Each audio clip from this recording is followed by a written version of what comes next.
Hello les passionnés d'industrie, alors bienvenue sur le seul média qui parle vraiment des enjeux RH de ce secteur. Et son objectif? Vous partager des stratégies, des astuces et de l'actionnable pour redevenir l'industrie qui fait envie. Je suis Claire Tenaillot, je suis hôte de ce podcast et fondatrice de Be Wanted. Et mon job? Faire rayonner votre industrie. Je vous aide à structurer votre fonction RH et bâtir votre marque employeur. Ensemble, on élabore des stratégies d'attractivité et de fidélisation des talents qui puissent accompagner la croissance de votre industrie. Mais je ne suis pas seule à ce micro. Chaque lundi, je reçois un invité, dirigeant, DRH ou expert d'une thématique RH, pour que vous repartiez avec un shot de bonnes pratiques et de benchmark. Allez, j'ai terminé, c'est parti pour l'épisode et bonne écoute. Hello Alex. Salut Claire. Bon, on se retrouve. Ça fait longtemps, on Ouais, s'est quitté il y a une semaine déjà. exactement. Exactement. Trop hâte de ce nouvel épisode du SAV, des compétences. Et merci encore de l'invitation. Ravi de faire ça avec toi. Mais avec grand plaisir, tu sais, quand il s'agit de papoter et en plus sur des sujets que j'adore, toujours présent. Donc pour ceux qui nous rejoignent, qui n'ont pas écouté le premier épisode, franchement, le mieux, c'est d'écouter l'épisode de la semaine dernière. Bon, vous pouvez quand même écouter celui-là, vous n'allez pas non plus être complètement perdu, mais on a essayé de faire les choses bien avec une sorte de progression pédagogique. Oui, on parle de compétences, on est nos premiers clients, donc on essaye de faire des choses un peu logiques, un peu bien, etc. Donc que vous soyez sur YouTube ou que vous nous écoutiez en audio, voilà, l'idéal, c'est quand même de commencer par le commencement, n'est-ce pas? Tout à fait d'accord. Tout à fait d'accord. Et vraiment, je pense qu'il y a une progression logique en plus dans les questions, donc c'est d'autant plus pertinent. Mais il y a des belles questions là qui arrivent, donc déjà, il y aura du gros contenu sur cet épisode-là, je pense. Ben, écoute, on va partager un max. Donc, pour rappel, ces épisodes sont juste un peu spéciaux. On est sur le SAV des compétences.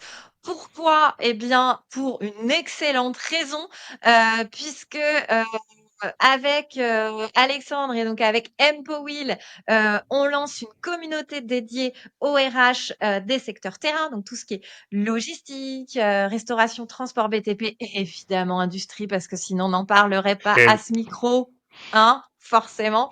Donc aujourd'hui, le QGRH, il est déjà accessible. Vous pouvez y aller, vous pouvez nous rejoindre. On a déjà une chouette communauté. Et surtout, dans les prochaines semaines, on lance un espace, une verticale dédiée au RH de l'industrie. Et donc ça, c'est juste pour vous. Vous y trouvez plein de formations.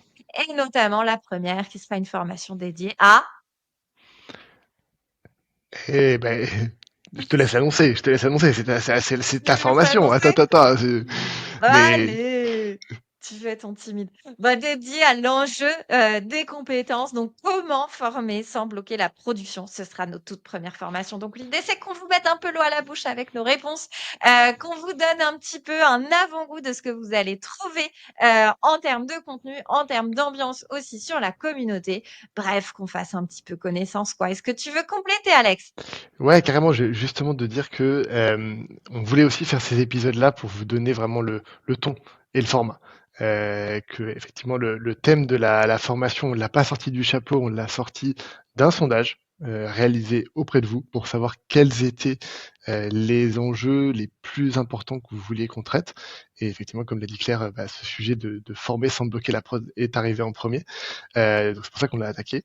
Et aujourd'hui, ce format-là, de se dire que on prend des questions au fil de l'eau, vos questions, vraiment les problématiques que vous vous posez sans tabou, c'est aussi la philosophie de ce qu'on veut créer comme ambiance et comme contenu sur ce QGRH. Donc voilà, si ça vous plaît, profitez-en et n'hésitez pas à nous suivre encore plus. Bon, super. Je te propose qu'on attaque. Mhm. Du coup, comme je t'ai déjà pas mal fait mijoter un peu, non, c'est pas le bon mot, mais en tout cas, je t'ai déjà passé à la casserole la semaine Ouais, dernière avec notre introduction classique, donc on va pas le faire deux fois, mais du coup, je t'ai proposé un jeu un peu à part. Ça s'appelle On s'en fout pas. OK? ouais, Très bien. Donc concept, simple, je te pose des questions, des situations et cetera. Tu me dis: «On s'en fout pas». Tu me fais pas des réponses de 10 minutes, hein, Promis. l'idée c'est Simple, vraiment, efficace. Ouais, mais carrément. voilà, exactement. Mais je sais que c'est un peu ton ADN donc en vrai, ça va le faire. Heu, j'ai un collaborateur qui me dit: «Franchement, moi GEPP, GPEC ou transmission des compétences, je m'en fous, c'est pas mon sujet». On s'en fout pas? On se croirait sur RMC. Ouais, c'est clair. Pardon. Euh, j'ai envie de dire, on s'en fout, mais je précise ma réponse, parce que je te vois faire des gros yeux. Si jamais il me dit la GEPP, je m'en fous, parce que en fait, qu'il maîtrise pas le terme GEPP, c'est pas un problème. Et je pense il faut pas jargonner RH sur ces sujets-là. Euh, En revanche, qui s'en foutent de la transmission des compétences, de la formation, etc., ça, on s'en fout pas, parce que ça veut dire qu'on n'a pas fait passer les messages. Mais du coup, la GEPP, sur le terme, on s'en fout. La transmission des compétences sur la philosophie, on s'en fout pas. Mmh. Ouais, tu triches un peu dans ta réponse, mais Un OK, peu. OK, OK, OK. Hem, le dirigeant qui nous dit, clairement, c'est pas prioritaire, l'enjeu des compétences, je le mets pas sur ma feuille de route. On s'en fout pas? On s'en fout pas, c'est une catastrophe si on a un dirigeant qui dit ça. Non, ça on s'en fout pas. Là vraiment, il faut agir, il faut taper du poing sur la table, il faut être fin aussi dans sa communication. Mais non. Aujourd'hui en 2026 bientôt, c'est pas possible qu'un dirigeant dise ça. Mmh. Je crois qu'on a pas mal parlé du sujet dans l'épisode 1 d'ailleurs. Oui, Le poisson pourri par la tête. Heu exactement, Voilà, exactement. faut vraiment que j'arrête avec cette expression. OK, on s'en fout pas. Ensuite, le manager, qui va nous dire, heu: «Claire, j'en ai ras-le-bol de remplir tes fichiers, c'est pas mon sujet, c'est ton sujet de gérer, le la matrice de compétences, de gérer l'évaluation des compétences des collaborateurs». On s'en fout pas? On s'en fout pas, c'est une catastrophe si jamais tu as un manager qui te dit ça. Euh, Le problème, c'est pas le manager, hein, mais ça veut dire que effectivement les outils sont pas utilisés, sont pas compris, sont pas adaptés. Ça veut dire il y a pas de vision. Ouais, pour moi aujourd'hui, c'est que effectivement un manager qui dit ça, c'est un peu une cata. Euh, Ça veut dire qu'il n'est pas du tout embarqué sur tous ces sujets-là, et c'est un vrai risque. C'est un vrai risque pour la prod, c'est un vrai risque pour le turnover, pour l'engagement. Donc non, c'est un peu une cata. Mmh. Un manager, qui va te dire: «Bah, tiens, on va faire évoluer, Michel en tant que formateur parce qu'il aime parler». On s'en fout pas? Non, on s'en fout pas. Enfin, euh, c'est pareil, qu'il a rien compris. Alors, j'ai envie de dire, il y a deux cas, quoi. Il y a un cas où Michel il aime parler et en plus il est bon formateur et là le seul problème c'est qu'il faut expliquer au manager qu'est-ce que c'est qu'un bon formateur. Il y a le cas où Michel il aime parler et en plus il est mauvais formateur, donc là, on a deux problèmes à gérer. C'est que non seulement le manager est pas au fait de ce que c'est qu'un bon formateur, et en plus on a un mauvais Il y a formateur les qu'il faut bons former. formateurs et les mauvais Voilà, formateurs. exactement. Donc non, un bon formateur, ça n'a rien à voir avec le fait qu'il aime parler. Peut-être même qu'un bon formateur, c'est quelqu'un qui aime pas trop parler. Il faut revenir à la définition de ce que c'est qu'un formateur. Et là, il y a du travail de pédagogie et de formation à faire, clairement. Mmh, OK. On va dire, on a déployé, des systèmes de e-learning, dans la boîte sur tout un tas de sujets. Moi, je suis RH, je pointe au trimestre, la complétion, tu vois, de mes modules de formation et je m'aperçois que j'ai, 70 de mes modules qui ont été, vus. On s'en fout pas? J'ai essayé de réfléchir dans quel cas est-ce que je pourrais bien dire on s'en fout, parce que vraiment, non, je pense qu'on s'en fout pas. Euh, bon, mille choses à dire sur le sujet. La question, c'est quoi les objectifs? sur ces modules de formation. C'est quoi ces modules? Est-ce que en fait, dans ton catalogue de formation, tu as mis 50% de formation extrêmement métier, extrêmement critique, et 50% de formations qui sont complètement annexes et anecdotiques sur des sujets qui sont un peu, on va dire, bonus. Bon, c'est moins grave si jamais la moitié de ton catalogue est pas adapté, mais du coup, ça pose une autre question, c'est que ça veut dire que tu as un catalogue de formation qui est majoritairement pas adapté à tes enjeux de prod. Hein, Est-ce que la du coup, fameuse question du c'était... Ouais, catalogue de formation, quoi. Comment il exactement. a été construit? Est-ce qu'il a pris en compte les besoins ou compétences, etc., etc. Exactement. Donc ça pose cette autre question-là. Donc ouais, pour moi, effectivement, sur le sujet des formations, il y a le sujet de c'est quoi les objectifs? Qu'est-ce qu'on attend? Est-ce qu'on attend que tout le monde se forme? Tout le monde se forme une fois par jour, une fois par semaine, etc. Et après, le deuxième enjeu, je dirais, c'est faut tout de suite aller se poser la question, est-ce que mes modules de formation, ma solution e-learning, mes formats sont adaptés à ma réalité terrain? Ça, Mm. moi, c'est quelque chose que je vois énormément chez les clients avec qui on travaille.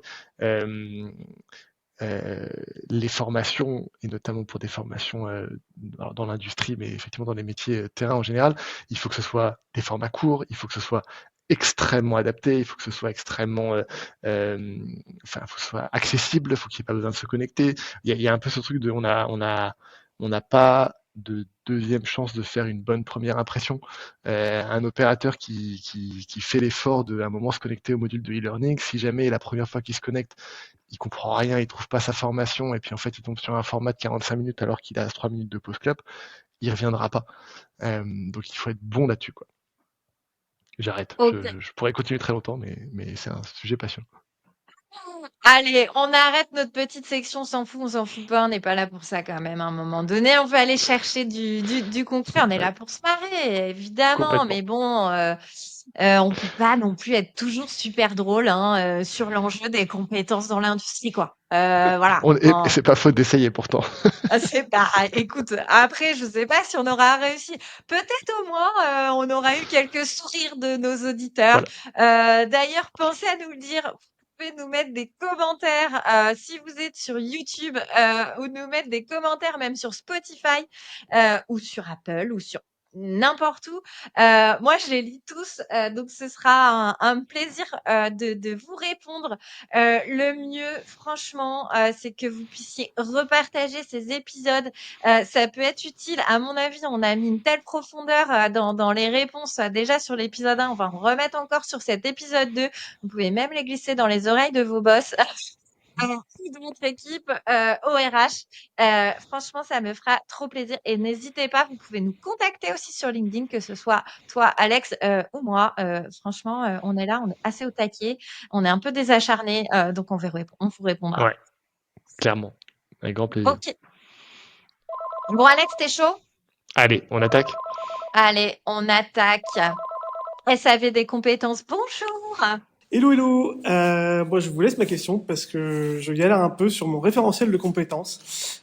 Comment j'arrive à faire du coup un bon référentiel de compétences, quelque chose qui ne finisse pas dans un fichier Excel immense, dans un dossier partagé quelque part. Voilà, j'aurais aimé avoir quelques recos là-dessus. Ok. Bon, là, on est dans de la question Classique. pratico-pratique, Ouais. classique. C'est bon, on a compris les enjeux de la compétence, comment on la fait vivre, etc. Maintenant, euh, on veut du terre à terre. On veut du pratique, quoi. Tu veux commencer, Alex? Ouais, carrément. Bon, déjà, deux choses à dire, c'est moi ce que je vois chez nos clients, et je pense que tu vas être d'accord, le référentiel de compétences, il vient du terrain, il vient de la prod. Et quand et c'est vrai, même dans une démarche plus large, on avait une cliente qui il y a pas longtemps nous demandait mais comment j'attaque ma démarche GEPP? Et vraiment ma réponse ça a été mais va dans ton usine. Va dans Mm. ton usine, va voir ce qui se passe, va comprendre les métiers, va voir ce que les gens font, euh, et va voir comment ils le font. Est-ce que tout le monde le fait pareil? Euh, va vraiment documenter sur le terrain et au tout début d'Empower, c'est ce qu'on a fait. Nous, chez nos premiers clients, on était sur le terrain pour créer des référentiels de compétences. Donc voilà, je pense que la première chose, c'est vraiment ça part du terrain, ça part de la base. Et ensuite, il y a effectivement une vraie réflexion dans un deuxième temps qui est comment est-ce qu'on le fait vivre et comment est-ce que ça se transforme pas en un foutoir absolu. Et là, pour moi, il y a deux éléments de réponse. Il y a un élément de réponse qui est sur la méthode et un élément de réponse qui est sur les outils. Et je savais que ça te plairait. Mais la méthode, c'est quoi les règles autour du référentiel de compétences? Qu'est-ce qui fait qu'on le modifie? Quand? Pourquoi? Qu'est-ce qui fait qu'on crée une deuxième compétence? Comment est-ce qu'on définit les niveaux? Tout ça, c'est vraiment une méthode pour éviter que tout le monde y aille de sa petite modif et qu'en fait, on se retrouve avec 15 compétences un tout petit peu différentes. Il y a vraiment un côté méthodologique sur comment est-ce qu'on le modifie, comment est-ce qu'on le fait vivre, qui a la responsabilité du référentiel. Pour moi, il y a une règle, c'est moins de gens ont le droit de le modifier, le mieux c'est. Je suis pas tellement partisan du chacun peut créer sa petite brique dans son référentiel. Je pense qu'il faut vraiment avoir une vision centrale sur l'organisation et l'évolution. Ça c'est la partie méthode et la partie outils. Les Excel qui se dupliquent, qui se mélangent, qui se perdent sur des machines, chacun y va de sa petite mise à jour, etc. C'est une catastrophe. Ça n'a plus Voilà. d'uniformité, du coup, on Exactement. perd le sens, etc., quoi. Exactement. Et il y a vraiment ce truc en fait, de même que dans l'industrie, on a des outils spéciaux et des machines spéciales pour faire des tâches spéciales et des choses spéciales. Le référentiel de compétences, c'est un sujet spécial qui peut se gérer sur Excel, mais globalement, il se gère assez mal sur Excel parce que Excel, c'est la machine pour tout faire. Et du coup, quand on utilise un outil pour tout faire sur un outil spécial, un enjeu spécial, forcément, on a des limites, quoi. Donc voilà, n'hésitez pas vraiment à construire et à utiliser des outils qui sont faits pour. Écoute, je suis assez d'accord. Moi, je pense que effectivement, pour que le référentiel de compétences il soit vivant, il faut qu'il vive. Et pour qu'il vive, il faut pas juste se dire, allez, je me mets un coup de cravache une fois par an pour le mettre à jour. Je pense que c'est un bon prétexte. Tu vois, d'ailleurs, c'est exactement mon post de ce matin où je disais que j'ai appris le job de RH en prod. Je pense que Mm. c'est un très très bon prétexte pour aller en prod. Euh, voilà. Carrément. Et les RH en indus ne vont pas suffisamment prod, tu vois, mais pour plein de raisons, parce qu'on est déborde, parce qu'on est au four et au moulin. Donc, autant y aller avec un prétexte, tu vois. Et en fait, c'est vrai que le sujet comme ça, quand tu te dis, hey, chouette, je vais mettre mon référentiel de compétences à jour. Non, ça fait kiffer personne. Enfin, voilà, qu'on se le dise, hein. Donc, à un moment donné, on va pas attendre d'avoir la motivation pour remplir notre référentiel de compétences. Elle ne viendra pas. Et sinon, on va se retrouver à attendre notre alarme Outlook qui va nous rappeler une fois par an de la mettre à jour. On aura encore moins envie d'y aller. Clairement. Et il sera pas vivant. Donc déjà, moi, je me dis, peut-être changer un peu d'état d'esprit et se dire, ouais, je vais pas souvent en prod, j'ai besoin d'y aller, j'ai besoin de pécho, de pécho, pardon, j'ai l'impression de parler comme avec mes potes. Je vais peut-être me détendre un peu là je sens, je m'emballe un peu, pardon. J'ai besoin de choper des infos, de comprendre un peu ce qui se passe sur le terrain. Franchement, la mise à jour du référentiel de compétences, ça peut être un super levier. Alors concrètement, moi, je ferais quoi? Moi, je me dis, déjà, première chose que je fais, j'arrive dans une boîte et je suis RH dans une boîte, je vais participer tous les jours aux routines, au top 5. Mm. Si je peux pas le faire tous les jours, allez, 2 fois par jour, 2 fois par semaine, pardon. Mais hyper essentiel d'être au cœur de la prod. Ah, tiens, il y a eu un changement parce que le produit, peut-être, il a un peu évolué ou il y a eu un changement sur la ligne ou quoi. Peut-être que du coup, ça a un impact sur le référentiel de compétences. Je me bloque un créneau et là, j'y vais. Je vais Je vais voir. je vais voir. Le prétexte, ça peut être un peu ce qu'on appelle un gemba. Donc un gemba, en fait, c'est une routine pour aller visiter la prod que chacun en fait prépare en amont. Alors le dirigeant, lui, peut y aller faire son gemba journalier ou hebdo. L'idéal, c'est au moins d'y aller tous les jours, histoire de au moins dire bonjour à tout le monde, évidemment, mais surtout de le faire de manière structurée. Je prépare mes objectifs, qu'est-ce que je vais voir? Et là, toi, tu as repéré en routine managériale qu'il y avait un changement sur la ligne de prod. Ok, prépare ton game plan en fonction de ça. Quel objectif? Qu'est-ce que je veux aller voir? Qu'est-ce que je veux comprendre? Et tu recommences un peu ton analyse de poste pour réussir à déterminer les compétences. Moi, je suis très structurée, très process, etc. En même temps, c'est mon métier. Mais qu'est-ce que je fais à ce moment-là? Mon cahier, des post-it de couleurs différentes et je resuis le procédé de fabrication, de production de l'opérateur sur tel poste, sur telle machine. Qu'est-ce qu'il fait? Par quoi il commence, etc. Et je suis en fait son flux. Je le laisse là. Après, une fois que j'ai ça, j'ai cartographié, j'ai Mm. compris ce qu'il faisait, les étapes, les documents qu'il utilise, etc., les outils qu'il a à dispo. Et peut-être même, je vais choper des idées de ah, qu'est-ce qui dysfonctionne? Forcément, en profiter pour lui poser des questions. Ok, il y a eu tel changement, ça change quoi concrètement? Pourquoi? Qu'est-ce que tu as dû ajuster? Est-ce que tu te sens bien avec ce changement, etc. Mais ça, vous saurez faire. Vous revenez avec vos petits post-it de couleurs différentes parce que vous essayez de faire des regroupements assez logiques. Sur telle couleur, je vais avoir les tâches d'assemblage, sur telle couleur, des tâches liées à de la maintenance de premier niveau, de j'ajoute de l'huile, etc. Si vous arrivez à le faire, c'est le goal. Si vous n'arrivez pas, vous mettez que la même couleur. Vous revenez, ok, j'ai le process clair. Mon opérateur sur presse, sa presse, elle a évolué où il y a maintenant un robot de chargement, par exemple, pour charger sa presse. Donc, le process avant, il était comme ça. Maintenant, il est devenu comme ça. Qu'est-ce que ça change en termes de compétences? OK, boum, je mets à jour dans la référentiel de compétences. Et là, il devient véritablement vivant. Et évidemment, je préviens les managers qu'il y a eu ça. Donc, c'est un moyen de co-construire et on fait valider par le manager, par l'opérateur. Voilà, j'ai vu ça. Est-ce que c'est bien cohérent? Est-ce qu'on est aligné sur le référentiel de compétences, etc. Et là, ça devient véritablement utile. Et là, ça devient véritablement vivant. Tu vois, tu as un double prétexte, toi, quand tu es RH, de Complètement te dire, d'accord. tiens, je vais sur le terrain et en même temps, j'alimente voilà la mise à jour, tu vois, hyper essentielle. Et maintenant, je sais que j'ai plus besoin de travailler sur tel sujet de développement des compétences parce que cette compétence-là, on l'a virée. Par contre, il y en a une nouvelle qui est apparue. Ouais, complètement d'accord. Et je pense que en fait, c'est aussi l'occasion. Sur tout ce sujet-là, on pâtit du fait que le terme compétence et le terme référentiel de compétence, il y a un côté un peu sacralisé, un peu complexe. En fait, je pense qu'aujourd'hui, on parle de compétences aux gens, ça les saoule. Alors qu'en fait, c'est exactement ce que tu viens de raconter. En fait, c'est du concret. Une compétence, c'est pas un truc un peu métaphysique, un peu évanescent, qui est compliqué à définir. Non, en fait, c'est du concreto concret. Euh, et moi je trouve que c'est aussi extrêmement apaisant en termes de charge mentale d'avoir un référentiel de compétences qui est ancré dans la réalité. Parce qu'en fait, quand on regarde son référentiel de compétences, on regarde sa prod. On regarde ce qui est fait, on regarde comment ça fonctionne. Et, et voilà, je pense que c'est aussi important de vraiment de casser cette image mentale qu'on peut avoir de la compétence, c'est un truc technico-technique un peu évanescent. Non, une compétence, c'est du concret. Mm.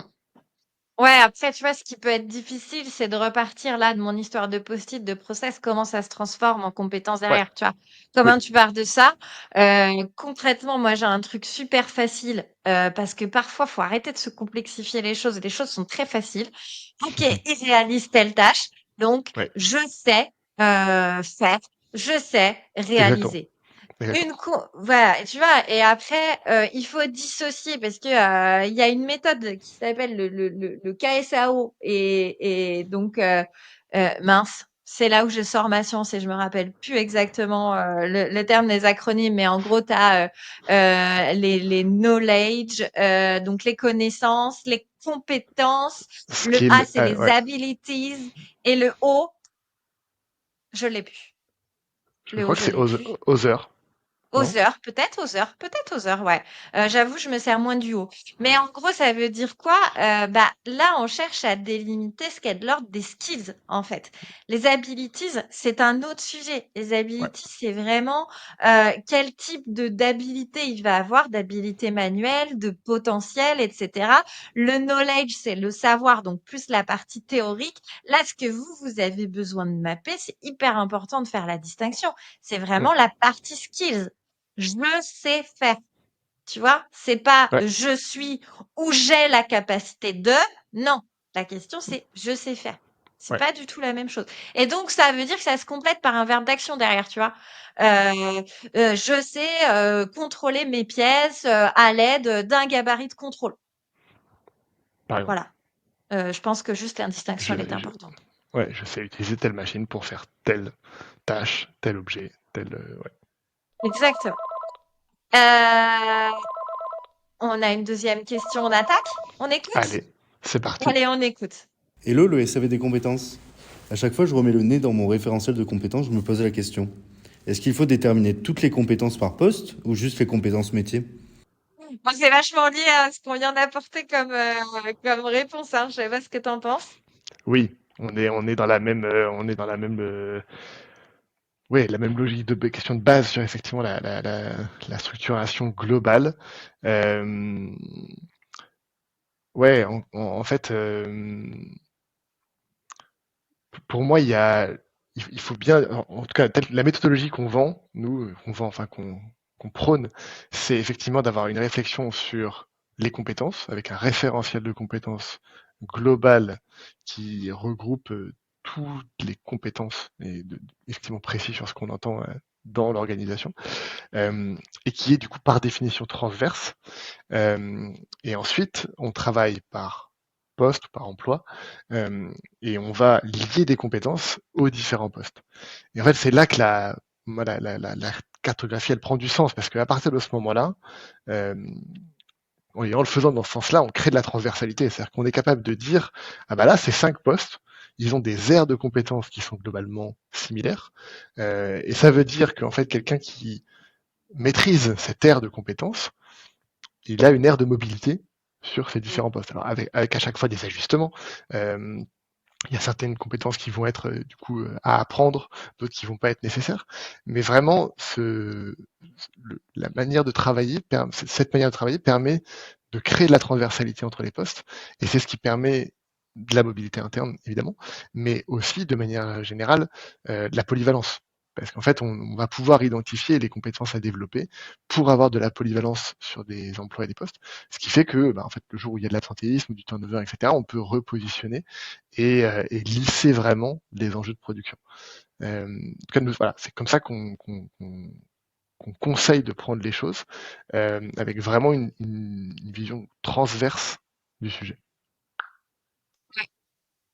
Bon, ça va effectivement tout ce que tu viens de dire dans le sens aussi de notre épisode de la semaine dernière. Donc on est méga alignés. Pour apporter un peu de grain à moudre, moi je vois d'autres trucs un peu derrière cette question. Ouais. Tu vois, est-ce que, en gros, si je dois résumer un peu la question, moi, ce que j'en comprends, c'est est-ce qu'il faut qu'on détermine toutes les compétences par poste ou juste les compétences métiers? Déjà, du coup, ça revient à la notion de qu'est-ce qu'une compétence. Oui. Parce que je trouve qu'elle est un peu confusante, cette question. Au départ, je me dis, tiens, elle est pas claire, cette question. Donc, si elle est pas claire, ça veut dire que, tu vois, il peut y avoir à la fois une notion de granularité. Est-ce que c'est pas quelqu'un qui est allé soit trop loin déjà dans la détermination des compétences qui sont attendues, ou à l'inverse pas assez loin, avec ce que j'expliquais, tu sais, dans l'épisode précédent, des fois où on a des RH qui se retrouvent à piloter des matrices de compétences qui sont pas du tout ça, qui sont des sujets de suivi qualité, de maîtrise de tâches précises. Donc c'est peut être l'illustration de ça aussi cette question, tu vois. Enfin, en tout cas, voilà, je suppose qu'il y a ces enjeux et peut-être ce trouble derrière. Donc, j'ai parlé aussi des critères KSAO juste avant dans ma réponse et je pense que c'est là où est la meilleure réponse. Qu'est-ce qu'un référentiel de compétences? Il référence l'ensemble des compétences. C'est basique comme Oui. réponse. Mais en Oui. même temps, C'est pas un référentiel de tâches. voilà. Et il faut être prudent là-dessus aussi. Et c'est pas un référentiel non plus de soft skills. Oui. Tu vois? Oui. Ou de C'est méga. connaissances, ouais. Exactement. C'est méga factuel. Et je pense que c'est. Mais après, cette question, enfin, je pense que telle qu'elle est formulée, elle est un peu confusante. Donc, à mon avis, il y a une notion de revenir à la définition propre. Et donc, la méthodologie, les critères KSAO, hyper utile. Voilà. déjà pour dépanner. Et je pense qu'effectivement, il y a cette notion de bien positionner le curseur. Le référentiel de compétences, on cherche juste à identifier quelles compétences sont utiles pour réaliser, on est en prod pour réaliser tel procédé de fabrication. La réponse, elle est là. On ne parle pas de potentiel, on ne parle pas de savoir-être. Non, là, on est sur du factuel, c'est juste, Mm, je sais faire, je sais réaliser ça. Voilà. complètement. Pour moi, on revient à l'essentiel. Et Mais c'est chaud, hein, on se perd vite, hein. ouais, ouais, et justement, mon point de vigilance là-dessus d'expérience, ce serait quand on passe du temps à être sur le terrain, à rencontrer des opérateurs, etc. Ce fameux curseur, il peut aussi un peu évoluer. Et du coup, je pense vrai enjeu de relire ce qu'on a fait, de vraiment se fixer un cadre et s'y tenir et vraiment avoir ce retour aussi sur les premières, les premières compétences qu'on a évaluées, etc., pour vérifier qu'on est toujours sur le même curseur et qu'on Mmh. n'est pas en train de déraper soit vers de la tâche, donc des choses trop granulaires et à un moment à commencer à tout noter alors que c'est pas l'enjeu, et ni à l'inverse à prendre trop de hauteur et finalement être sur des espèces de macro sets de compétences qui finalement sont pas assez Qui veulent plus utilisables rien et dire pas non assez plus. granulaires. Voilà, exactement. Genre optimiser la logistique. Personne ne sait ce que ça veut dire. Mais ça arrive, hein, ça, moi je le vois vraiment dans des référentiels où effectivement on sent quoi, mais là en fait là vous avez dérapé dans un sens ou dans l'autre. Là, mais là vous êtes beaucoup trop micro. Se tenir droit sur sa chaise, enfin, genre, pas du tout. Enfin, en fait, non, c'est pas une compétence quoi. Euh, Mmh. voilà, il faut effectivement cette question du curseur et il faut la tenir dans la durée et c'est important de l'avoir en tête. Ouais, puis après, tu vois, c'est confusant aussi parce qu'on a tellement d'outils et de choses qu'on doit piloter en termes RH parce que quelque part, si on commence à intégrer les notions de savoir, de savoir-être Oui, et de potentiel, on commence à se dire qu'on est quand même proche de la fiche de poste, quoi, tu vois? tout à fait. Ouais, complètement. Et je pense que enfin, en fait, ça nous amène aussi à une question quel est l'objet et l'objectif du référentiel de compétences. Euh, et effectivement, dans certains cas, et ça, pareil, je le vois à des niveaux différents, c'est très orienté sur la prod. On veut en faire des matrices de polyvalence, on va faire des matrices de polycompétences, etc., qui sont très orientées tenir sa prod, tenir la cadence et éviter effectivement les ruptures de la chaîne. Euh, dans d'autres cas, on est sur des sujets plus larges où on veut travailler sur la mobilité interne, sur l'onboarding, sur des parcours carrière, etc. Mmh. Euh, et effectivement, là, c'est plus intéressant d'aller sur des questions de savoir-être, etc. Mais voilà, faut pas mélanger les choux et les patates, et donc faut être très clair sur qu'est-ce qu'on veut faire avec ce référentiel de compétences. Encore une fois, c'est un outil, c'est pas une fin en soi. Il faut pas faire un référentiel de compétences pour faire un référentiel de compétences. Il faut s'en servir pour aller vers quelque chose. Et c'est aussi ça qu'il faut avoir en tête quand on est sur le terrain en train de collecter ce qu'on y voit. 100%. Hem, question numéro 3. On écoute. Bonjour Claire, bonjour Alexandre. Alors moi je vous appelle parce que j'hésite toujours. Par exemple, je dois refaire ma matrice, mais je dois la faire par collaborateur, par poste ou par métier. Je sais pas trop. Merci. Bon, je pense que là encore, on est sur un sujet un peu de confusion. Ouais, hyper d'accord. Heu, Et je c'est très sympa de nous poser la question. Merci pour cette question. Ouais, mais Hyper exactement. honnête. Ouais, C'est hyper honnête, mais en même temps, c'est pas surprenant parce que c'est pas clair, parce que tu trouves tout et son contraire, tu vois, en termes de contenu. Parce que tu peux aussi arriver dans une boîte où ça existe déjà, mhm. mais pas de la bonne manière. Et du coup, toi, quand tu arrives, tu te dis, bah attends, mince, c'est bizarre, ça me surprend. Enfin, donc Et en même temps, ils font comme ça depuis 10 ans, donc je vais peut-être pas non plus tout casser. on a toujours fait comme ça. Voilà, le fameux. Ouais, clairement. Donc non, mais ça peut être hyper confusant. Donc absolument zéro blâme pour cette question. Moi, je pense qu'effectivement, il y a un sujet de confusion parce que déjà, on parle de matrice. OK, quel Mm. type de matrice? Est-ce que la matrice, dans la question telle qu'elle est formulée, est-ce que ça me renvoie à la matrice de compétences, de polyvalence ou polycompétence en fonction de comment on l'appelle? Ou est-ce que ça renvoie au référentiel? Tu vois, je suis un peu perdue dans la question. Donc, je pense que le cœur du sujet, encore une fois, il est là. Donc, rappeler un truc essentiel sur la partie référentielle. Le référentiel, donc, ce sont la liste de l'ensemble des compétences mobilisées par poste. Voilà, par poste. Donc, Ouais, si j'ai 35 postes de techniciens d'usinage, c'est la liste de l'ensemble des compétences mobilisées sur ces postes d'usinage. exactement. Voilà. Avec la Après, possibilité de voir, du coup, pour chaque poste, quelles sont les compétences et potentiellement les niveaux attendus sur les compétences de ce poste. Parce qu'effectivement, à ce degré de granularité en plus, qui est, en fait, pour tel type d'opérateur, je vais avoir cette compétence à ce niveau. Mais en fait, pour tel autre type d'opérateur, parce que c'est une machine particulière, parce que c'est des cadences différentes, parce que c'est un produit différent à produire, plus spécifique, potentiellement plus, plus compliqué ou complexe à produire, je demande des niveaux différents de maîtrise. complètement. Après, on applique le niveau de granularité qu'on veut. Là, Oui, dans l'exemple de j'ai 35 techniciens d'usinage, ils produisent à peu près tous le même type de pièces, le même type de machine, le procédé de fabrication, il est le même, c'est OK. On va partir du principe, je sais pas, c'est de l'usinage sur 3 axes. Ils font plutôt de la moyenne série, voire grande série. Par contre, si j'ai, je dis n'importe quoi, du 5 axes, j'en ai 20 autres qui sont sur du 5 axes, grande dimension, et avec plutôt de la petite série. J'adore l'usinage. oui. Mais Mais c'est j'adore hyper ça. parlant, c'est hyper parlant. Enfin, Bah ouais, bah on les voit enjeux clairement la sont différence. Mais on voit clairement la différence. Parce que déjà, j'ai de la petite série, donc nécessairement, je vais avoir plus de changements de série. Donc Oui, peut-être que je vais faire ce qui s'appelle du SMED, par exemple, c'est de l'optimisation des changements de série. ouais, Peut-être que du coup, oui, je vais avoir plus de réglages si c'est moi, technicien d'usinage, qui fait du réglage, alors que quand c'est de la grande série, si ça se trouve, tu as un régleur qui gère l'ensemble des réglages du parc machine.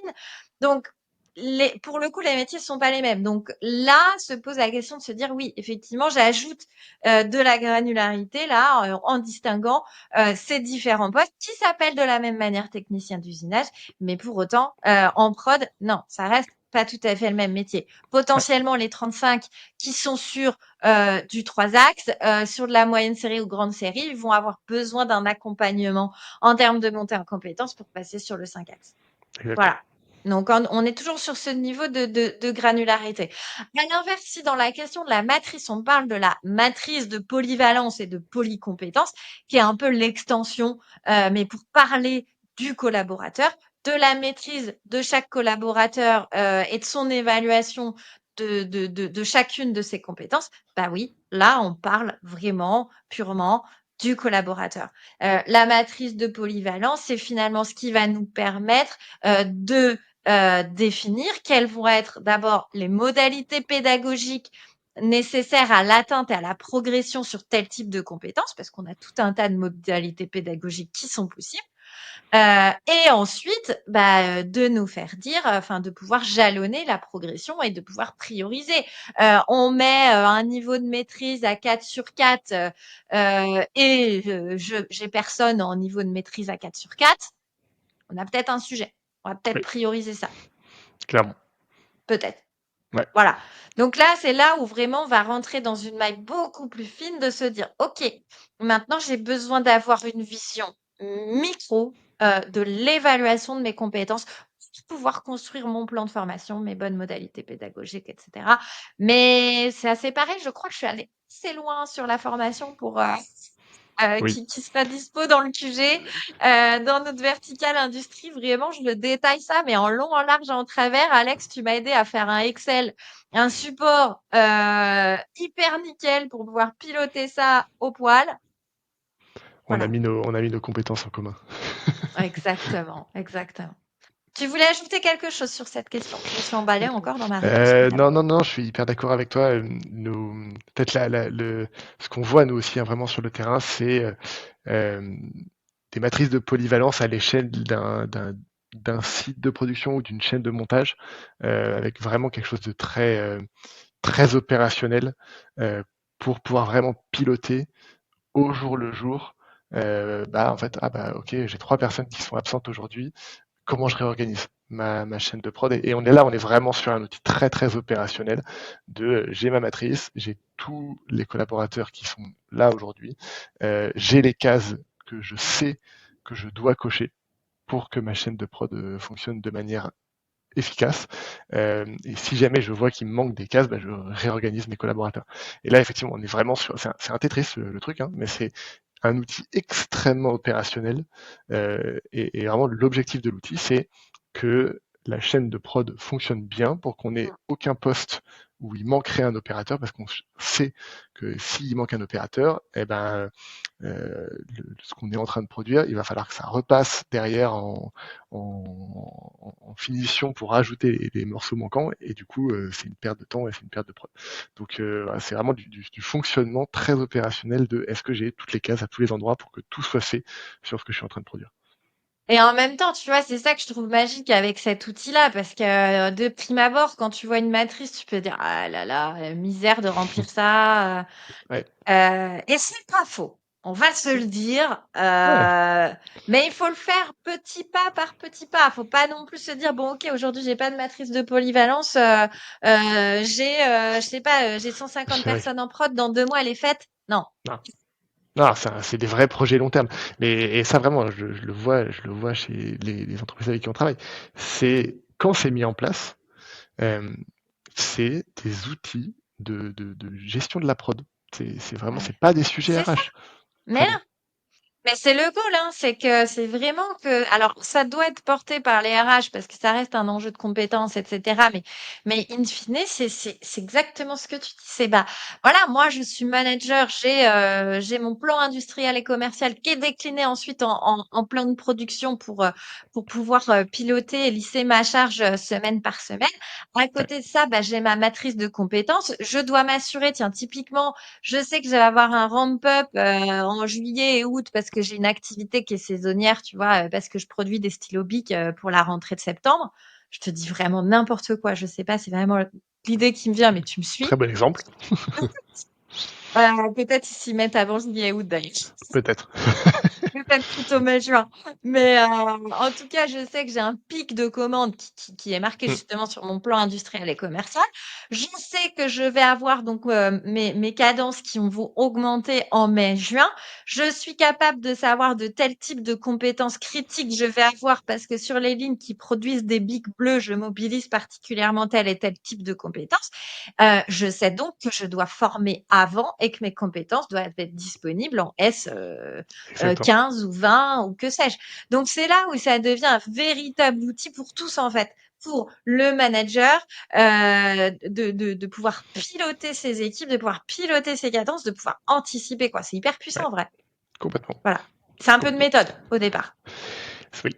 Oui, c'est de la méthode, mais vraiment ça en vaut la peine. Clairement.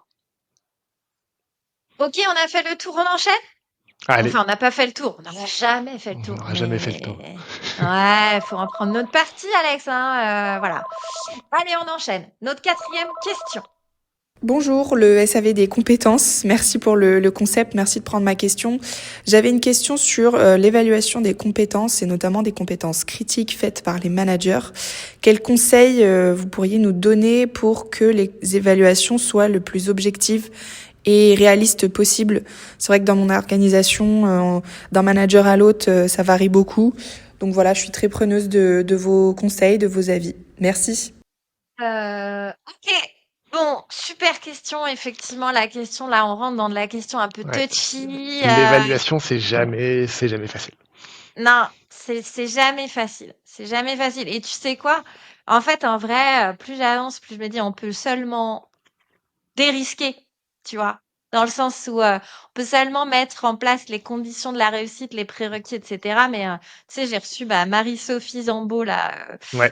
que tu dois connaître, la queen des biais cognitifs. Et donc j'ai enregistré avec elle récemment, même si j'étais hyper sensible, tu vois, en fait, je me dis mais clairement, en fait, on reste des humains, même si on Oui. met en place tout un tas de prérequis, on a des biais cognitifs qui nous dépassent. Donc, il faut sécuriser au max avec des process sur le sujet, notamment de l'évaluation. Il faut aussi partir du principe que malgré tout, on sera pas 100% objectif, quoi. Oui, complètement d'accord. En fait, et je trouve que, en fait, il faut être effectivement très lucide sur les biais qu'on a tous. Euh, on peut pas s'en débarrasser. On les aura quoi qu'il arrive. En revanche, on peut mettre en place, et je pense que c'est ça c'est ça qu'il faut prendre le sujet. On peut mettre en place des garde-fous. Mettre en place des garde-fous, on peut mettre en place des méthodes, on peut mettre en place du cadrage pour que effectivement les évaluations soient les moins biaisées possibles. Euh, Nous, ce qu'on conseille sur le sujet, bah, il y a déjà le fait d'être précis sur l'échelle d'évaluation. Ça s'improvise pas complètement l'échelle d'évaluation. Je pense que c'est un sujet aussi où ça mérite d'être bien posé. Euh, il faut trouver le bon équilibre entre une échelle assez granulaire pour qu'on puisse effectivement faire la différence entre les différents niveaux et en même temps, euh, tous les clients qui sont partis sur des échelles à 10 à 15 niveaux, ils en reviennent. Ils en reviennent parce qu'en fait, c'est tellement granulaire que les managers ont du mal à se l'approprier. Et en même temps, une échelle à 3 niveaux, souvent ils en reviennent. Au bout d'un moment, ils finissent par aussi rajouter peut-être un quatrième, un cinquième niveau, parce que 0, 1, 2, c'est un tout petit peu limité sur certaines compétences. Donc voilà, je pense que ça c'est aussi un point à avoir en tête, c'est se poser bien la question de l'échelle d'évaluation. Euh, et après, c'est la question du cadre. C'est aussi comment est-ce qu'on évalue, quand est-ce qu'on évalue. C'est sûr que bah oui, on peut avoir plus de biais si on se retrouve à évaluer à chaud, euh, sans avoir préparé, très axé sur bah ouais, maintenant hier t'as fait ça, hier t'as pas fait ça, bon bah ok ça, sans Oui, prendre de mais biais recul. cognitif, biais de Voilà, récence, là. exactement. Bien. Mm. Donc nous, on essaie aussi voilà, vraiment d'accompagner sur comment est-ce que vous posez un cadre d'évaluation, vous donnez aussi des bonnes pratiques pour que quand l'évaluation est faite, bah, vous ayez un maximum de billes. Ce sera sûrement un peu biaisé, mais il y a un cadre à poser pour que ça ne soit pas trop, ou en tout cas le moins possible. Moi, je vais être méga méthodique, euh, comme d'hab. Étant surpris. Waouh, je suis tellement surprenante. Euh, Dans ces cas-là, moi, je partirais d'un truc assez simple, de se dire, OK, on a notre référentiel de compétences, on cherche à ce que l'opérateur sache faire. Je sais, j'essaie de chercher un exemple d'une compétence sur mon usinage. Ben, je sais réaliser la maintenance de premier niveau. Voilà, Ouais, je vais reprendre ça. OK. Mais la maintenance de premier niveau pour une boîte ou une autre, elle n'est pas forcément la même, tu vois. clairement. Donc, on reprend notre petit cadrage avec nos petits post-it qu'on a fait là. Touc, touc, Mm. touc. Tu vois? Heureusement que vous m'entendez, vous me regardez pas si je fais des gestes bizarres. Toc, toc, toc. Euh, donc, je reprends le cadrage, en tout cas, que j'ai fait en suivant le procédé. Mm. Concrètement, quand j'arrive à cette étape de compétence de je sais faire ma maintenance de premier niveau, si j'affine un peu en termes de granularité dans l'évaluation, il y a quelles étapes? Je sais remplir le niveau d'huile. Je sais dépoussiérer. Je te dis n'importe quoi. Je suis pas assez Mm. technique, hein, mais je sais dépoussiérer les bacs, les réceptacles qui se trouvent en dessous. Je sais nettoyer, etc., etc. C'est ça qui va permettre au manager d'avoir un cadre de référence Complètement. et de se dire, OK, effectivement, il est 100% autonome sur l'ensemble de sa maintenance de premier niveau ou pas. S'il est 100% autonome, il est à 4 sur 4. Voilà. Ouais. Ou à 3 sur 4, si on part du principe que 4 sur 4, ce sont les potentiels, tu vois, tuteurs, experts, formés à la Ouais. pédagogie, etc. Ça dépend comment on Mm. prend les choses. Mais là, Mm. je mets trop de granularité déjà. Et on se pose la question de manière générale. C'est pour ça que tout part du mapping de quel est le procédé de fabrication, quels sont les enjeux de ce poste-là. C'est le mapping du procédé de fabrication qui va déterminer les critères d'évaluation factuelle qu'on va mettre derrière. Complètement. Voilà, Et, ça s'invente pas. ouais. Et effectivement, j'ai pas été au bout du truc tout à l'heure, mais c'est vrai qu'une fois qu'on a son échelle d'évaluation, nous on recommande d'illustrer pour chaque compétence ce que veut dire le niveau d'évaluation. Donc Ouais, une échelle à 4 niveaux, 1, 2, 3, 4, carrément. telle compétence, Au niveau 1, tu sais faire ça et tu sais pas faire ça. Au niveau 2, tu sais ça, mais peut-être tu as besoin de le faire sous la supervision de quelqu'un, etc. Voilà. Et effectivement, c'est l'illustration, et moi vraiment je le vois. Un manager sur le terrain, il fait son éval de compétences, il se pose la question, oh là, attends, t'es niveau 2, niveau 3, ah, bah il regarde, il voit, ah, bah en fait le niveau 2 c'est ça, niveau 3 c'est ça. Oui, bah non, effectivement, là, Ouais. et vraiment, les gens se réfèrent à ça. On le voit, vraiment, c'est très Ouais, concret. ça Les, m'étonne les pas. managers Ouais. se réfèrent à l'illustration de l'échelle d'évaluation, parce qu'effectivement, sinon, ça ne veut rien dire. Enfin, ça veut dire en tout cas deux Bah, choses sinon, tu complètement fais au doigt différentes. mouillé, quoi. Ouais.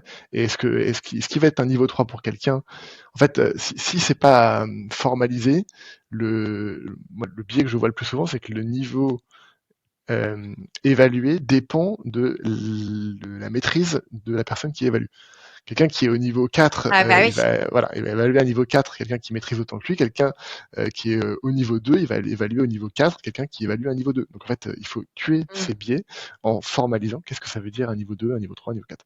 Carrément. Et je pense qu'un autre garde-fou peut être aussi l'auto-évaluation, enfin l'évaluation croisée. Ouais, Voilà.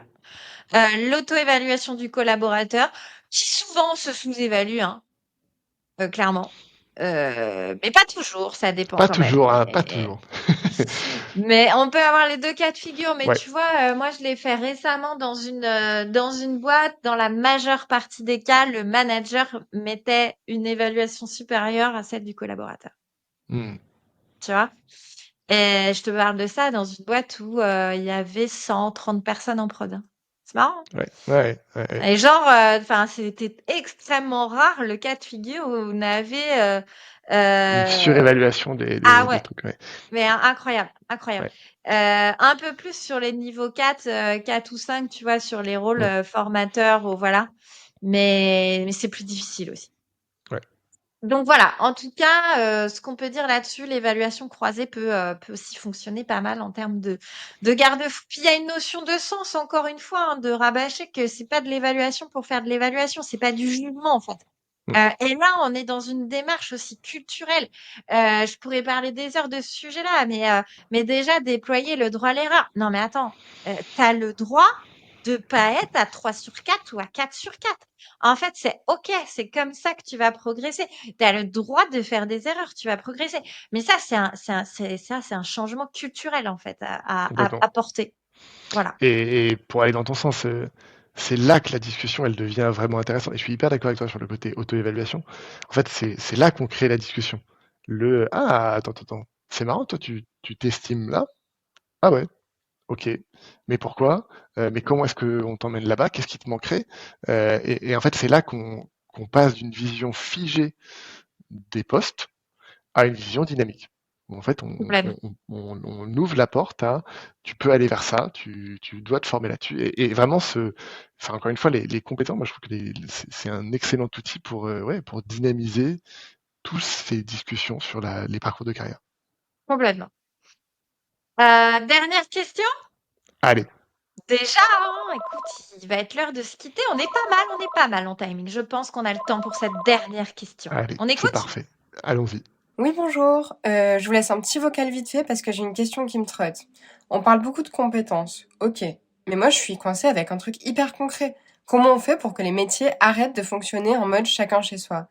Parce que moi, j'aimerais vraiment monter des parcours transversaux, mais entre la prod, la qualité, la logistique, chacun garde ses gens, personne ne bouge. Du coup, voilà. Par où on commence pour casser ces silos-là? Ok. Écoute, je suis pas du tout surprise de cette question, hein, je te cache pas. Allons, clairement. Et j'ai même envie de dire, dans certains cas où le référentiel de compétences est mal fait, ça a un effet hyper délétère parce que ça favorise les silos. En gros, un référentiel de compétences qui est trop fait par Trop poste, de granularité. trop Ouais. de granularité, trop un peu ce que tu disais tout à l'heure sur le côté référentiel qualité, du coup c'est extrêmement précis. En fait, quand on le lit et qu'on lit un autre poste à côté, on se dit bah ouais, c'est Rien à voir. pas Ouais. c'est pas moi, c'est pas mon poste, jamais je pourrais aller vers ça, etc. Et donc ouais, encore une fois, la manière dont il est fait a des vrais impacts et des vraies conséquences sur la manière dont il va être utilisé et derrière l'impact sur l'organisation. Voilà, je pense que pour commencer, c'est peut-être un truc à dire aussi, ça peut être à cause du référentiel de compétences. Le référentiel de compétences, c'est pas que la solution. Parce que quand c'est mal fait, c'est aussi une source de problème. Ouais. Je suis carrément d'accord. Alors, moi, j'ai envie de remonter un peu la question dans le sens de prendre un peu plus de hauteur. Pour moi, il y a un sujet systémique là derrière aussi d'entretien des silos, etc. Ce que je vois souvent Ouais. dans les boîtes, c'est en fait, on peut même pas imaginer des mobilités internes, par exemple, d'un service à un autre. Euh, ouais. Déjà parce que ça se fait pas. Voilà. Parce que tu as limite des business units Mm. différentes. Ça, je l'ai vu. Donc, en fait, déjà, les gens ne se connaissent pas, ne connaissent pas la chaîne de valeur. Tiens, tu vois, si je te donne un exemple, c'est un exemple majeur sur lequel j'ai bossé l'année dernière. Enjeu de mobilité interne, en fait, il y avait je te la fais courte, mais il y a une partie de la prod qui partait sur un autre site en Espagne. Ouais. Et il y a deux autres à l'inverse, BU, qui doublaient, donc au prototype et aux essais. Ok. Et donc, en fait, là, il fallait faire évoluer des personnes de la prod au prototype et aux essais. Hyper intéressant. Mais oui, mais du coup, c'est typiquement l'illustration de cette question, parce que moi, j'étais confrontée à quoi? Bah, en fait, déjà en prod, ils se disaient, bah non, c'est hyper technique, nous, on n'est pas capable d'évoluer. Ouais. Voilà, parce que pour eux, c'était beaucoup plus compliqué au proto que ce qu'ils faisaient eux en prod. Mm. Tu vois? Ouais. Au proto, ils se disaient, bon, il y en avait quand même 2-3 qui venaient de la prod, donc ils se disaient, Ok. ça peut être gérable, mais clairement, c'est pas si simple. Ça va être dur, c'est un vrai Oui, changement pour eux. Ouais. ouais, mais ils étaient plus ou Ok. moins conquis. Et par contre, au labo, aux essais, net, Ouais. je me suis confrontée à un mur. Tu vois? Parce qu'ils voulaient, ouais, ils voulaient pas accueillir de gens de la prod, quoi. Non. Concrètement, C'est c'est ça. Concrètement, il fallait c'est pas fou. accueillir de gens de la prod. Bah non, mais attends, nous on a des bac+2, bac+3. Pour être autonome sur notre poste, il nous faut 2 ans. On n'arrivera jamais à en faire évoluer, etc., etc. Donc tout ça pour illustrer en disant, il y a un vrai mindset. Là. Il y a un Ouais. vrai aspect culturel. Et il y avait aussi une véritable méconnaissance de cette organisation systémique là en silo qui était créée comme ça. Hein. Et en fait, il y a un truc qui était méga factuel, c'est que en prod, aux essais et aux protos, les uns les autres ne connaissaient pas, ne maîtrisaient pas l'ensemble de la chaîne de valeur de la boîte. Ouais. Hyper basique, hein. Mais en fait, quel est moi mon rôle en proto Comment je par rapport m'inclus? aux essais? Ben oui. Tu vois, en fait, l'engrenage de finalement de la boîte, c'était tellement siloté qu'ils n'avaient même pas cette conscience, tu vois. Ouais. Ouais. En prod, ils savaient qu'ils produisaient, évidemment, qu'il y a des matières qui arrivaient et que ils allaient produire pour que ce soit envoyé aux clients industriels. Mais ils savaient pas ce que faisaient les protos, comment ça s'imbriquait avec le labo, etc. Tu vois. Ouais. Complètement d'accord. Donc déjà, il y a de l'organisationnel derrière la Ouais, question. ouais, de l'organisationnel et de la vision. En fait, c'est vraiment de la vision globale sur sur le fonctionnement et en fait, c'est quoi la place de la transversalité dans l'organisation. Et moi, je le vois, pareil, je pense à un de nos clients, ils font énormément de communication. C'est encore un niveau au-dessus, mais je pense que ça joue sur les objectifs de la boîte, sur comment chaque pôle y contribue, ils font des grands tableaux pour que chaque pôle soit représenté, ils présentent les métiers, Ouais. et c'est dans le couloir d'entrée, c'est-à-dire que tout le monde passe devant. Ça peut paraître un peu simpliste comme exemple, mais en fait, ça, c'est un bon Ça indicateur d'une désilote. volonté, voilà, une Ouais, volonté complètement. globale de désiloter. Et après, effectivement, ça se joue sur la mobilité interne, ça se joue sur les parcours, ça se joue sur est-ce que quelqu'un a déjà fait la passerelle? Et en fait, si Oui, quelqu'un a fait sur la ton passerelle, accord de GEPP. Bah voilà. Et surtout, il faut en parler. En fait, c'est quoi les canaux de communication interne? Ok, bah il y a Michel qui passait de la prod à la conception. Proto, ouais. Et ben en fait, il faut en parler. Il faut que tout le monde soit au courant. Il faut que ce soit valorisé. Il faut que lui soit un ambassadeur pour le refaire aussi, quoi. Donc Bah ouais. ça, pour moi, c'est une culture RH et une Ouais, culture de c'est une boîte. culture RH, une culture après dans l'industrie aussi, on vit aussi l'héritage, tu vois, du Bien sûr. fortissement, typiquement. On est là avec ce que je viens de vous expliquer en quelques mots, on est typiquement dans cet Ouais, une espèce de héritage-là. hiérarchie sociale. Ouais. Une organisation, tu vois, extrêmement verticale et en gros, la prod était en dessous, quoi. Ouais, clairement. Tu vois? Mmh. Donc, je passais au proto, alors que c'était un poste d'opérateur aussi au proto, hein. Bien Je sûr. passais Ah au ouais. proto, c'était une évolution, quoi. Mmh. Hein, tu vois? Mmh. Donc, là, il y avait un sujet culturel. Pour répondre à la question de manière pratico-pratique, parce que je trouve que cet exemple-là que je vous donne, il est hyper représentatif et vraiment ce que j'ai déployé, c'est pile poil la réponse à cette question. Je vais le dire en 3 points. J'en ai fait beaucoup plus que ça, mais je vais limiter en 3 phases, hein, parce que c'est un très, très gros sujet. J'ai mappé l'ensemble des compétences de chacun des postes sur les 3 services. Et vraiment l'ensemble, parce que ce Mmh. que j'ai vu, c'est des référentiels de compétences ISO, donc qui étaient pas du tout exploitables, trop de granularité. Avec mon histoire de post-it en dépilant, tu vois, l'ensemble des procédés de fabrication, tout ce que je vous ai expliqué au début. J'ai évalué les potentiels de chacun en déployant un assessment center. Notre cible, c'est d'aller, tu vois, sur Ouais. tel type de compétences. Donc, il faut que je mesure le potentiel, les abilities dans dans nos critères Les fameuses KSAO matrices, ouais. voilà. Évidemment, je consulte, ma matrice de polyvalence pour m'assurer qu'on a des compétences qui sont communes et donc des aires de compétences communes. Ça passe par là. Et ensuite, j'ai déployé pour chacun un plan de formation qui soit en fait là véritablement sur mesure. Là, il y a pas le choix. Parce que typiquement, j'ai un technicien de maintenance en prod, c'était le cas, j'avais 3 techniciens de maintenance. Ils ont pas le même besoin en compétences que des opérateurs pour passer aux essais. Bien sûr. Ouais. C'est Mmh mh. logique. Mmh mh. Voilà. Là, moi, aux essais, il y avait du montage, et cetera, à faire que les opérateurs avaient pas du tout à faire. Les techniciens de maintenance, pour eux, ça, c'est, les doigts dans le nez, hein, de faire du montage. Ouais. Voilà.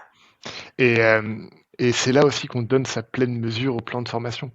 Le plan de formation, à ce moment-là, c'est ni un plan de formation légal, qui est rempli, de formations, obligatoires. C'est ni un plan de formation, c'est encore du légal, ouais, c'est juste de se dire: «On a fait ce qu'il fallait». Non, c'est un plan de formation stratégique pour conduire une transformation d'ampleur dans le fonctionnement de la boîte.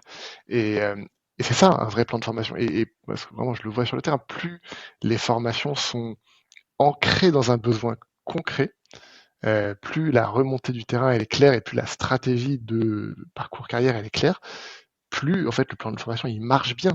Parce que chaque formation, elle a du sens, elle s'inclut dans une démarche de transformation concrète et stratégique de la boîte. Et effectivement, c'est là qu'on prend la pleine mesure de cet outil-là et qu'on sort du plan de formation légal. Parce que après, t'optimises, tu vois.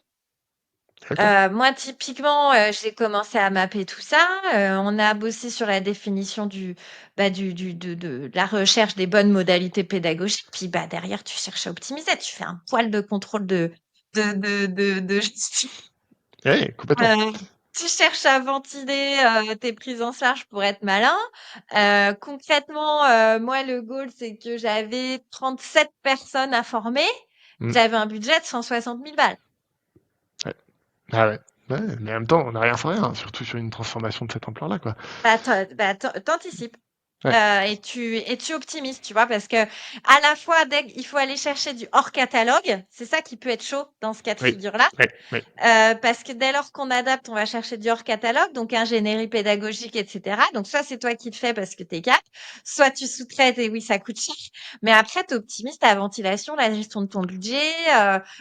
Tu utilises des modalités pédagogiques peut-être un peu différentes et complémentaires pour maîtriser ton budget. Voilà, il y a des solutions, mais en tout cas, faut partir sortir de ça. Et on s'est complètement égaré dans la question parce qu'on est obligé de tirer les fils de tout ça. Mais Mais parce que en tout tout est lié cas, aussi. mais ouais, mais en même temps, tout est lié, c'est tellement multifactoriel. Donc défiloter, en gros, enfin voilà, ça passe par un changement culturel, travailler la vision. Ça passe par effectivement nos outils aussi qui ont le bon Ils sont niveau bien de faits. granularité, Mm. ouais, qui sont bien faits. Et ça passe par pas mal de choses. Bonne Et chance. voilà. Ouais, bonne chance. Bah, appelez-nous. Voilà, appelez-nous. On pourra vous dépanner. Non, mais blague à Ou part, voilà, venez si en vous avez parler sur le QGRH parce que vous aurez d'autres gens qui ont les mêmes problèmes. Exactement. exactement. Et on aura carrément l'occasion, voilà, aussi de détailler ces réponses. Vous pouvez aussi nous poser les questions juste en dessous sur la plateforme sur laquelle vous écoutez en commentaire sur YouTube. Voilà, si c'était pas suffisamment poussé pour vous. Alex, nous voilà à la fin de ces 2 épisodes. Franchement, on n'a pas chômé, on a vraiment mouillé le maillot. On espère que ça vous a plu aussi, Ouais. forcément. En tout cas, moi, je trouve ça hyper intéressant. Vraiment, encore merci de l'invitation. Et ouais, vraiment preneur de continuer. Mais de toute façon, c'est ce qu'on va faire encore une fois sur le QGRH. Il y a pas de mauvaises questions. Il y a que des sujets des questions que vous posez, des sujets auxquels vous êtes confrontés. Et encore une fois, vous êtes rarement les seuls. Donc, hâte de continuer à explorer tout ça. Complètement. Donc, on vous retrouve sur le QG avec de la valeur, une bonne ambiance et surtout, voilà, de la bienveillance. Merci Alex. J'ai pris beaucoup de plaisir sur ce format Tout pareil, un peu à un peu part. Donc, original. ouais, original, voilà. Et en même temps, c'est quand même bien gratter le ciboulot. J'ai hâte d'aller manger. Tu vois, je te cache pas que j'ai Oui, le cerveau un peu en surchauffe. Euh, moi je vais mais aller manger c'était... un cookie vegan, ce sera parfait. Ah non, moi je vais sortir une grosse viande du frigo, tu vois, 2 teams quoi, 2 Ouais, teams. t'as bien raison. Merci pour tes Merci à toi. retours. Merci à vous, chers auditeurs. Et puis, on se retrouve la semaine prochaine pour un prochain épisode. Mais sans toi, on se quitte, Alex. Ouais, Merci. il faut. Il faut Allez, varier. À très vite. salut en tout cas. Bye. Encore merci de nous avoir écoutés. Il est temps de se retrouver lundi avec un nouvel invité. C'était Claire Tenaillot, fondatrice de Be Wanted, et vous venez d'écouter un épisode de l'industrie qui fait envie. Bon, pour être certain de ne rien manquer, pensez à vous abonner, que ce soit sur Spotify, Deezer ou Apple Podcasts. Surtout, pensez à laisser un avis 5 étoiles pour lui donner de la visibilité. Allez, à bientôt sur l'industrie qui fait envie.